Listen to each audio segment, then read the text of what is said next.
ఓం శ్రీ పరమాత్మనే నమః. శ్రీ పురాణ పురుషోత్తమాయ నమః. శ్రీ శివమహాపురాణము 2వ సంహిత రుద్ర సంహిత. ఈ రుద్ర సంహితలోని ద్వితీయ ఖండమైన సతీఖండములోని 19, 20 అధ్యాయాలు మనం తెలుసుకుంటున్నాము. మొత్తము సతీఖండములోని 12వ భాగం ఈరోజు మనం తెలుసుకుంటాము. ఈ 19, 20 అధ్యాయాలలో సతీదేవి శివుడు అగ్నికి పరిక్రమణము చేయడము, శ్రీహరి ద్వారా శివతత్వ వర్ణనము, శివుడు బ్రహ్మకిచ్చిన వరముకు అనుగుణముగా వివాహ వేదిక మీద శాశ్వతముగా నిలిచి ఉండడము, శివుడును సతీదేవి సెలవు తీసుకొని కైలాసమునకు వెళ్ళటము మనం తెలుసుకుంటాము. బ్రహ్మ చెప్తున్నాడు, నారద, కన్యాదానము చేసిన దక్షుడు శంకర భగవానునకు అనేక విధములైన వస్తువులను వరకట్నముగా ఇచ్చాడు. ఇదంతా చేసి అతడు ఎంతో ప్రసన్నుడయ్యాడు. బ్రాహ్మణులకు కూడా వివిధములైన ధనములనిచ్చాడు. దాని తరువాత లక్ష్మితో కూడి విష్ణు భగవానుడు శంభుని దగ్గరకు వచ్చి చేతులు జోడించి ఇలా చెప్తున్నాడు, దేవదేవ మహాదేవ, దయాసాగర ప్రభు, మీరు సకల జగత్తుకు తండ్రి, సతీదేవి సమస్తమునకు తల్లి. మీరిరువురు సత్పురుషులకు మేలు చేయటానికి, దుష్టులను దండించటానికి ఎప్పుడూ లీలగా అవతరిస్తూ ఉంటారని సనాతన శృతి చెప్తున్నది. మీరు దళసరమైన నీలవర్ణపు కాటుకతోటి సమానమై శోభిల్లు సతీదేవితో విరాజిల్లునట్లుగా నేను దానికి విరుద్ధముగా లక్ష్మితో శోభాయమానుడనై ఉన్నాను. అంటే సతీదేవి నీలవర్ణ, మీరు గౌరవర్ణులు. దానికి విపరీతముగా నేను నీలవర్ణుడను, లక్ష్మీ గౌరవర్ణురాలు. నారద, నేను సతీదేవి చెంతకు వెళ్ళి గృహ్యసూత్రోక్త విధానముగా విస్తృతముగా అగ్నికార్యమునంతా కూడా చేయసాగాను. ఆచార్యుడనైన నేను ఇంకా బ్రాహ్మణుల ఆదేశానుసారము శివ మరియు శివుడును ఎంతో హర్షముతో విధిపూర్వకముగా అగ్నికి ప్రదక్షిణలు చేశారు. అప్పుడక్కడ మిక్కిలి అద్భుతమైన ఉత్సవము జరిగింది.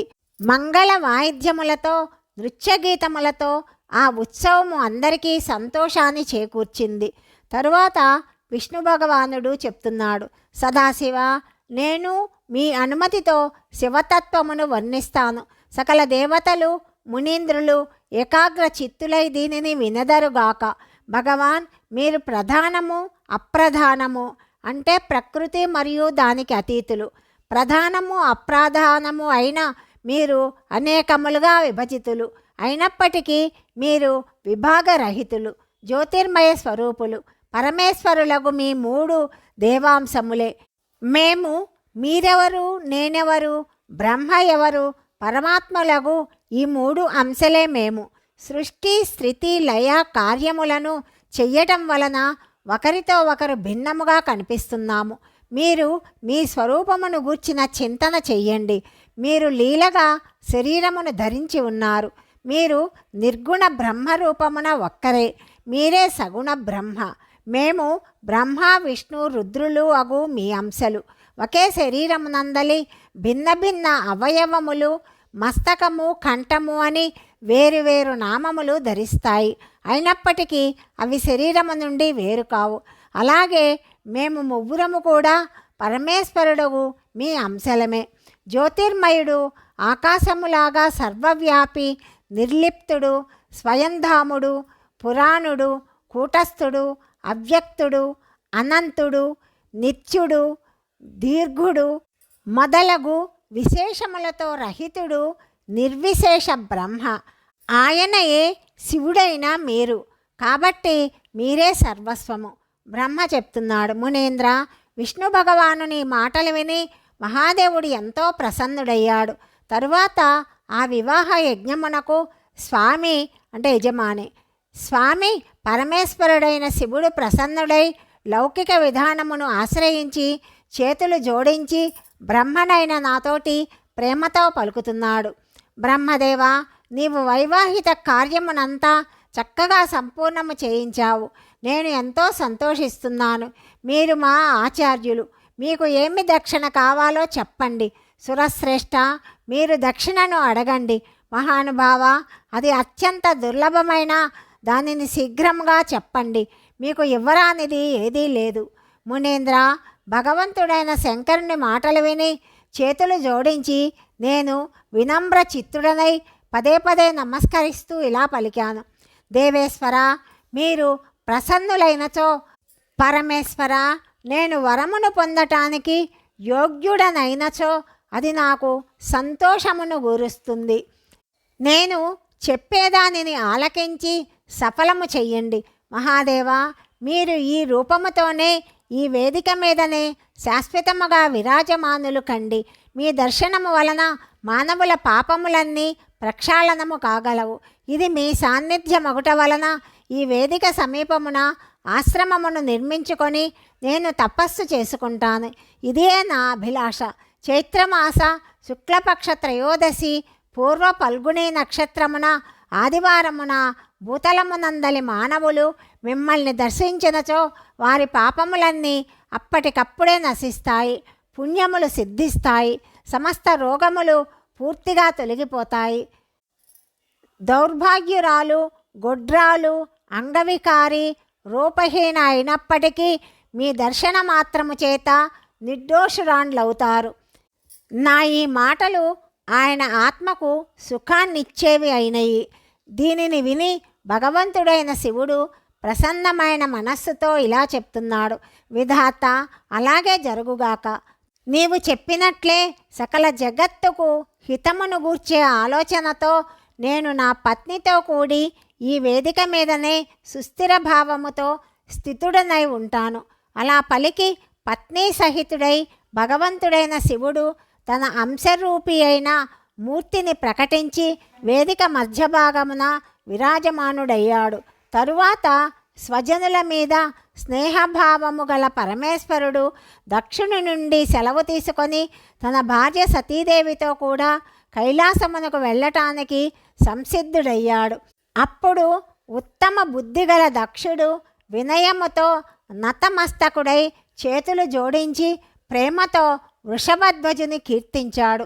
అప్పుడు శ్రీ విష్ణువు మొదలగు దేవతలు, మునులు, శివగణములు నమస్కరించారు, నానా విధములా స్తుతించారు, ఆనందముతో జయ జయకారములు చేశారు. తరువాత దక్షుని ఆజ్ఞతో పరమశివుడు సంతుష్టుడై సంతోషముతో సతీదేవిని వృషభవాహనము మీద ఆసీనురాలను చేశాడు. స్వయముగా తానును ఆరూఢుడై హిమాలయము వైపుకు బయలుదేరాడు. భగవంతుడగు శంకర్ని సమీపమున ఆసీనురాలై ఉన్న సతీదేవి దంతములు అతి సుందరములు. ఆమె నవ్వు మనోహరముగా ఉన్నది. తన నీలశ్యామ వర్ణము చేత చంద్రుని అందలి నీలిరేఖలాగా శోభాయమానురాలై ఉన్నది. అప్పుడు ఆ నవదంపతుల శోభను చూసి శ్రీ విష్ణువు మొదలగు దేవతలు, మరీచి మొదలగు మహర్షులు, ఇంకా ఇతరులు అందరూ ఆశ్చర్యచకితులయ్యారు, చేష్టలుడికి ఉన్నారు. దక్షుడు కూడా సమ్మోహితుడయ్యాడు. అప్పుడు కొంతమంది వాద్యములను వాయిస్తున్నారు, మరికొందరు మధుర స్వరముతో గీతాలాపనము చేస్తున్నారు. చాలామంది ప్రసన్నతతో శివుని కళ్యాణమయ ఉజ్వల యశస్సును గానము చేస్తూ తామును వెంట నడుస్తున్నారు. శంకరుడు మార్గమధ్యము నుండి దక్షునికి వీడ్కోలు పలికి సాగనంపాడు. స్వయముగా ప్రేమ పరవశుడై ప్రమదగణములతో తన ధామమునకు వెళ్ళిపోయాడు. శివ భగవానుడు, విష్ణువు మొదలగు దేవతలకు వీడ్కోలు పలికాడు. కానీ మరలా వారు ఎంతో ప్రసన్నతతో భక్తితో ఆయనను వెంబడించారు. దేవతలతో ప్రమద గణములతో కూడి తన భార్యతో పరమశివుడు హిమాలయమునందున్న కైలాసధామమునకు చేరుకున్నాడు. అక్కడకు వెళ్ళి తరువాత ఆ స్వామి దేవతలను, మునులను, ఇతరులనందరినీ ఎంతో సత్కరించి ప్రసన్నుడై వారికి వీడ్కోలు పలికాడు.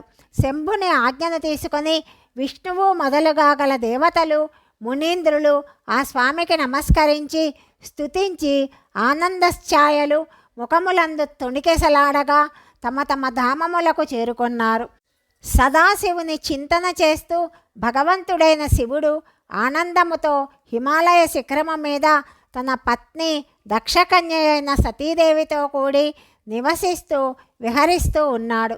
సూత మహర్షి చెప్తున్నాడు, మునీంద్రులారా, పూర్వకాలమునందు స్వయంభూవ మన్వంతరమున శంకర భగవానుడు సతీదేవిని పరిణయమాడాడు. దానిని మీకు వినిపించాను.